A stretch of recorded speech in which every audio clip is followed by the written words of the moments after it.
পরিস্থিতি হয়েছিল, কি কথা হলো আপনার?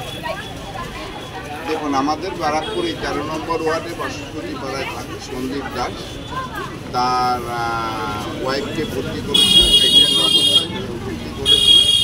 এবং সবচেয়ে দুঃখের একটা কারণ হচ্ছে প্রায় 16 বছর পরে তার ফার্স্ট ইস্যু, এবং সেটা যখন ইস্যু হয় ডাক্তার সঞ্জীব কর্মকারের আন্ডারে ছিলেন।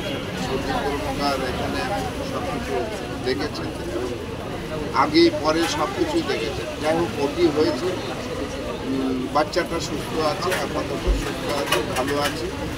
মা সেই হার্ট ফেল করেই হোক, যেটা ডাক্তারের দোষেই হোক, সেটা তো তদন্ত সাপেক্ষ, সেটা তো আর আমরা বলতে পারবো না, মারা গেছে।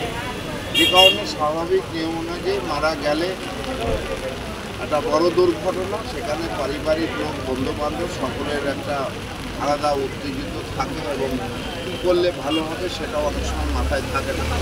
যাই হোক, এখন সেটা আমি এসেছি, আলোচনা করেছি, আমাদের কাউন্সিলর সুরেন্দ্র বর্মাও আছে।